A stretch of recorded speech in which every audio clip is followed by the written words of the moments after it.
सबसे ज़्यादा अगर तट रेखा वाला देश बात किया जाए तो वो कौन सा देश है? कनाडा। कौन सा देश है? कनाडा है। विश्व का सबसे बड़ा तट रेखा वाला देश कनाडा। क्लियर है।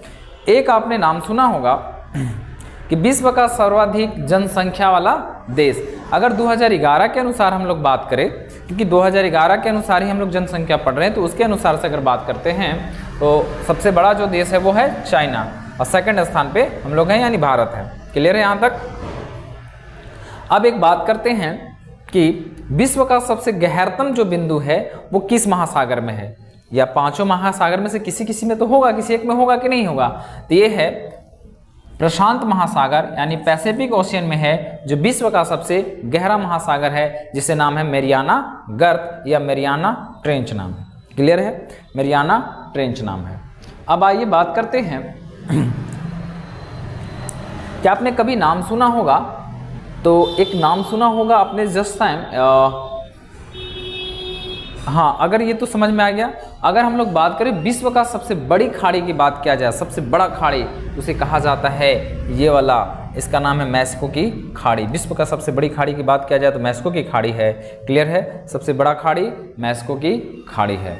अब आते हैं दूसरे नंबर प्रश्न की ओर। कभी कभी आपने किसी लोगों से सुना होगा कि भारत का खोज वास्को डी गामा ने किया है, जबकि ऐसा नहीं है। भारत का जो समुद्री रास्ते का जो खोज किया है वो किया है वास्को डी गामा ने। तो आखिर वास्को डी गामा कहाँ का रहने वाला था और भारत इसका आगमन कैसे हुआ, तो ध्यान दिया जाए, ये है आपका स्पेन से पहले यहाँ पे पड़ता है पुर्तगाल। क्या पड़ता है? पुर्तगाल। तो जिस समय भारत में जब व्यापार हुआ करता था यूरोप के साथ, और व्यापार भारत महत्वपूर्ण था, अपने मसालों के लिए महत्वपूर्ण था, अपने जड़ी बूटियों के लिए महत्वपूर्ण था, तो यहाँ से व्यापार हुआ करता था, और ऐसे ऐसे करके लोग यहाँ यूरोप में जाया करते थे। और तो अगर हम लोग स्थल मार्ग से अगर हम लोग जाना चाहें, यूरोप जाना चाहें, तो पहले स्टार्ट करते हैं भारत, पाकिस्तान, अफगानिस्तान, ईरान, इराक, इसके बाद तुर्की के बाद एक सागर है, एक जल संधियाँ है, जिसे पार करने के बाद हम लोग इटली की ओर पहुँचते थे, और वहाँ से फिर ये पूरे जो देश आपको दिखाई दे रहा है, ये पूरा जो आपको देश दिखाई दे रहा है, यहाँ पे पूरी तरीके से व्यापार हुआ करता था।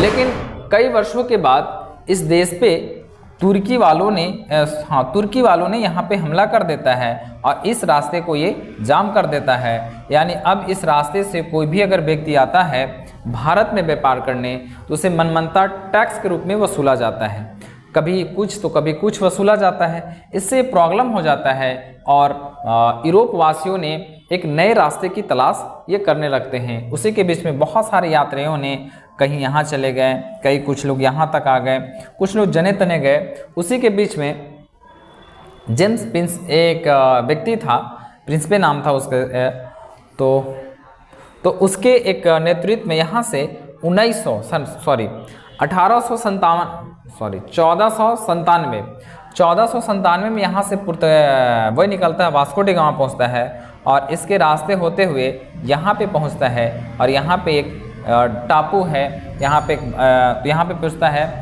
केप ऑफ गुड होप के पास। कहाँ पे पहुँच जाता है? केप ऑफ गुड होप के पास पहुँचता है, और फिर ऐसे जाते हुए ये मेडागास्कर तंजानिया के पास आता है, और तंजानिया से एक व्यापारी इसको रास्ता बताता है, जिसे नाम है अब्दुल्ला। याद रखिएगा, कौन रास्ता बताया? अब्दुल्ला। और अब्दुल्ला के रास्ते के मार्ग से पकड़ते हुए ये आ जाता है भारत, यानी यहाँ पे आ जाता है भारत। कौन आ गया? पुर्तगाली। 97 में निकला था, 1497 में निकला, 1498 को पहुँच गया। लगभग इसे 10 महीना लगे थे। तो आइए बात करते हैं पुर्तगाल से संबंधित। तो देखिए, अगर हम लोग बात करिए भारत का जो आपको लोकेशन जो नज़र आ रहा है, अगर भारत की साइड में बात करें तो ये बंगाल की खाड़ी है, अरब सागर है, और अरब सागर आपका हिस्सा किसका है? हिंद महासागर का। तो सबसे पहले अगर पूछा जाएगा कि वास्को डी गामा जो है भारत कहाँ आया, तो पहला आंसर तो निकल के आएगा कहाँ? पहला जो आपका आंसर निकल के आएगा वो आएगा केरल। लेकिन किस तट पे? पूर्वी तट या पश्चिमी तट? पूर्वी तट या पश्चिमी तट? तो आपको क्या बताना है? पश्चिमी तट बताना है।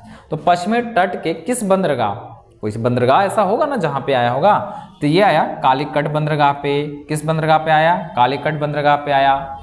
किस तट पे आया? तो इस तट को बोला जाता है कोरोमंडल। इस तट को बोला जाता है मालाबार तट। तो यहाँ से कहाँ गया, मालाबार तट पे।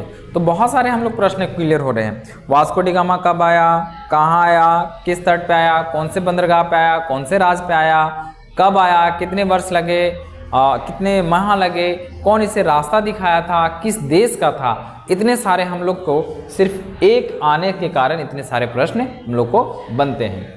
तो वास्को डी गामा के बारे में कुछ जानकारी थे संक्षिप्त रूप में। अब आते हैं दूसरे टॉपिक की ओर केंद्रित करते हैं और हमारा अगला जो टॉपिक निकल के आता है वो है